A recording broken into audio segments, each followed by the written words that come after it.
ओम नमो भगवते वासुदेवाय। आज मैं आपको फागुन मास की आमलका एकादशी की कथा और महत्तम सुनाऊंगी। भगवान श्री कृष्ण बोले, महाभाग धर्मनंदन सुनो, तुम्हें इस समय वह प्रसंग सुनाता हूँ जिसे राजा मानधाता के पूछने पर महात्मा वशिष्ठ ने कहा था। फागुन शुक्ल पक्ष की एकादशी का नाम आमल की एकादशी है। इसका पवित्र व्रत विष्णु लोक की प्राप्ति कराने वाला है। मानधाता ने पूछा, द्विजश्रेष्ठ, यह आमल की कब उत्पन्न हुई, मुझे बताइए। वशिष्ठ जी ने कहा, महाभाग सुनो, पृथ्वी पर आमलकी की उत्पत्ति किस प्रकार हुई यह बताता हूँ। आमलकी महान वृक्ष है जो सब पापों का नाश करने वाला है।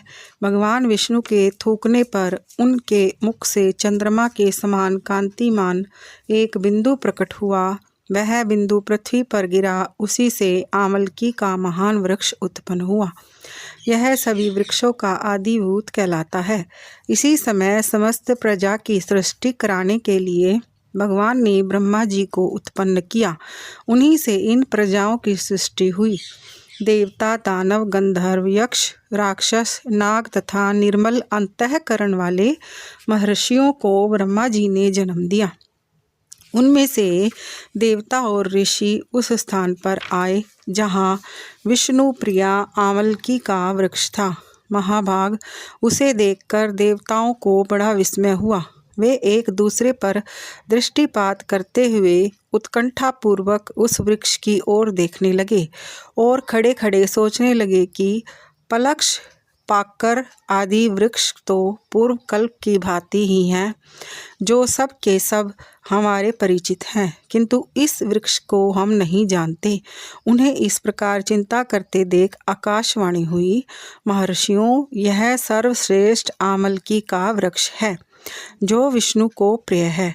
इसके स्मरण मात्र से गोदान का फल मिलता है। स्पर्श करने से इससे दूना और फल भक्षण करने से तिगुना पुण्य प्राप्त होता है। इसलिए सदा प्रयत्न पूर्वक आमलकी का सेवन करना चाहिए।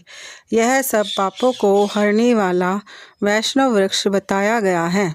इसके मूल में विष्णु, उसके ऊपर ब्रह्मा, स्कंद में परमेश्वर, भगवान रुद्र, शाखा में मुनि, टहनियों में देवता, पत्तों में वसु, फूलों में मरुदगण तथा फलों में समस्त प्रजापति वास करते हैं।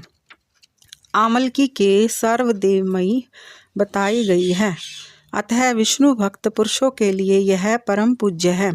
ऋषि बोले, अव्यक्त स्वरूप से बोलने वाले महापुरुष, हम लोग आपको क्या समझें?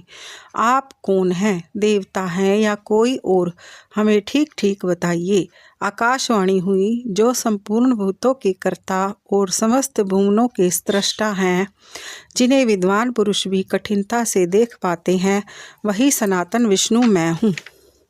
देवादिदेव भगवान विष्णु का कथन सुनकर उन ब्रह्म कुमार महर्षियों के नेत्र आश्चर्य से चकित हो उठे। उन्हें बड़ा विस्मय हुआ। वे आदि अंत रहित भगवान की स्तुति करने लगे। ऋषि बोले, संपूर्ण भूतों के आत्मभूत आत्मा एवं परमात्मा को नमस्कार है। अपनी महिमा से कभी च्युत न होने वाले अच्युत को नित्य प्रणाम है। अंतर रहित परमेश्वर को बारंबार प्रणाम है। दामोदर, कवि, सर्वज्ञ और यज्ञेश्वरय नमस्कार हैं। मायापति, आपको प्रणाम है। आप विश्व के स्वामी हैं, आपको नमस्कार है। ऋषियों के इस प्रकार स्तुति करने पर भगवान श्री हरि संतुष्ट हुए और बोले, महर्षियों, तुम्हें कौन सा अभिष्ट वरदान दूं? ऋषि बोले, भगवान, यदि आप संतुष्ट हैं तो आप लोगों के हित के लिए कोई ऐसा व्रत बतलाइए जो स्वर्ग और मोक्ष रूपी फल प्रदान करने वाला हो। श्री विष्णु बोले, महर्षियों, फागुन शुक्ल पक्ष में यदि पुष्य नक्षत्र में युक्त द्वादशी हो तो वह महान पुण्य देने वाली और बड़े बड़े पातकों का नाश करने वाली होती है। द्विजवरों, उसमें से जो विशेष कर्तव्य है उसको सुनो। आंवलकी एकादशी में आंवले के वृक्ष के पास जाकर महारात्रि में जागरण करना चाहिए। इससे मनुष्य सब पापों से न छूट जाता है और सहस्त्र गोदानों का फल प्राप्त करता है। विप्रगण, यह व्रतों में उत्तम व्रत है जिसे मैंने तुम लोगों को बताया है। ऋषि बोले, भगवान, इस व्रत की विधि बतलाइए, यह कैसे पूर्ण होता है? इसके देवता, नमस्कार और मंत्र कौन से बताए गए हैं? उस समय स्नान और दान कैसे किया जाता है? पूजन की कौन सी विधि है तथा उसके लिए मंत्र क्या है? इन सब बातों का यथार्थ रूप में वर्णन कीजिए। भगवान विष्णु ने कहा, द्विजवरों, इस व्रत की जो उत्तम विधि है उसको श्रवण करो। एकादशी को प्रातःकाल दंत धावन करके यह संकल्प करें कि हे पुंडरीकाक्ष, हे अच्युत, मैं एकादशी को निराहार रहकर दूसरे दिन भोजन करूँगा। आप मुझे शरण में रखें। ऐसा नियम लेने के बाद पतित, चोर, पाखंडी, दुराचारी, मर्यादा भंग करने वाले तथा गुरु पत्नीगामी मनुष्यों से वार्तालाप न करें। अपने मन को वश में रखते हुए नदी में, पोखरे में, कुएं में अथवा घर में ही स्नान करें। स्नान के पहले शरीर में मिट्टी लगाएं।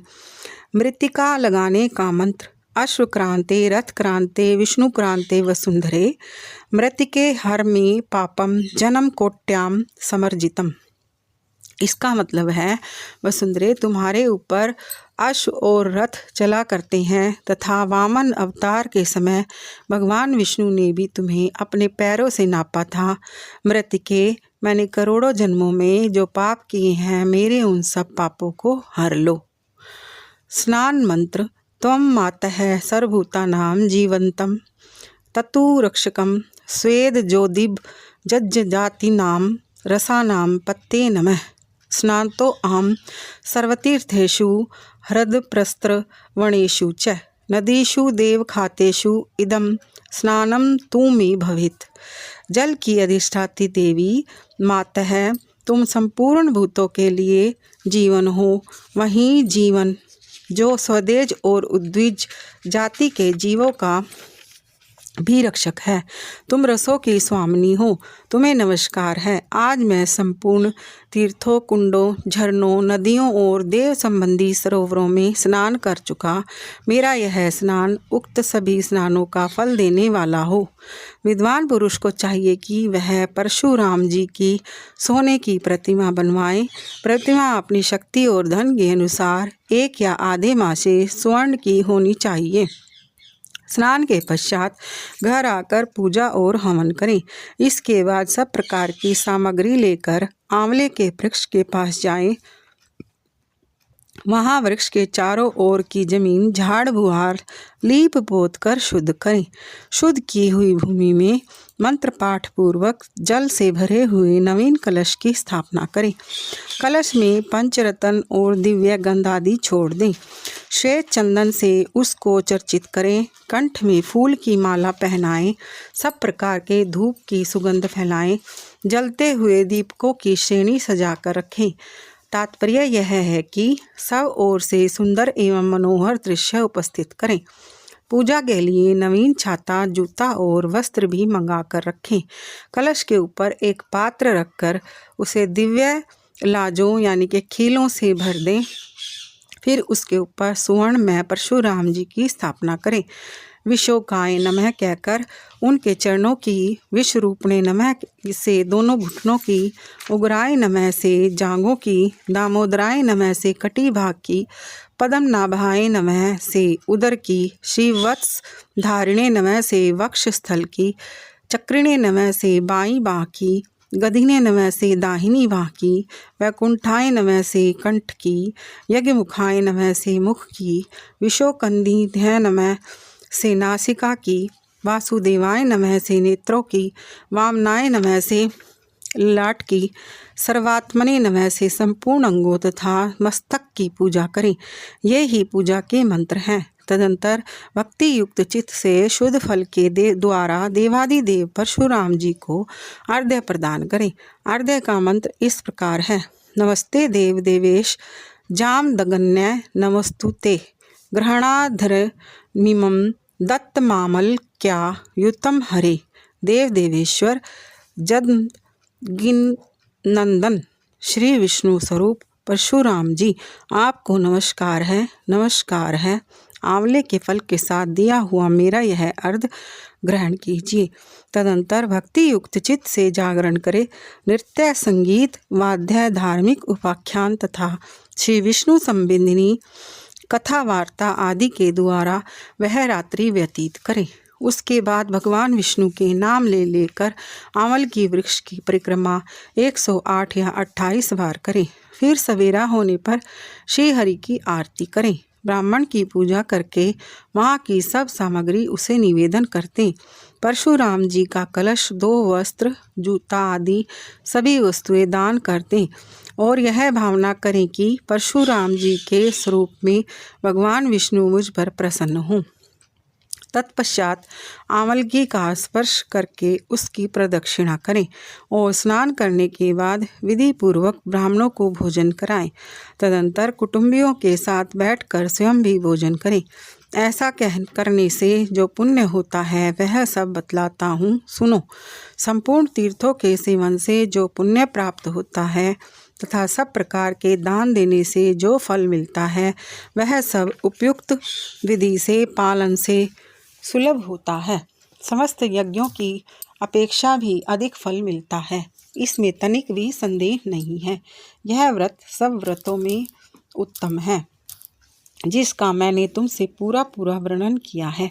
वशिष्ठ जी कहते हैं, महाराज, इतना कहकर देवेश्वर भगवान विष्णु वहीं अंतर्ध्यान हो गए। तत्पश्चात उन समस्त महर्षियों ने उक्त व्रत का पूर्ण रूप से पालन किया। नृपश्रेष्ठ, इसी प्रकार तुम्हें भी इस व्रत का अनुष्ठान करना चाहिए। भगवान श्री कृष्ण कहते हैं, युधिष्ठिर, यह दुर्धर्ष व्रत मनुष्य को सब पापों से मुक्त करने वाला है। ओम नमो भगवते वासुदेवाय। यह था आंवल की एकादशी की कथा और महात्म्य।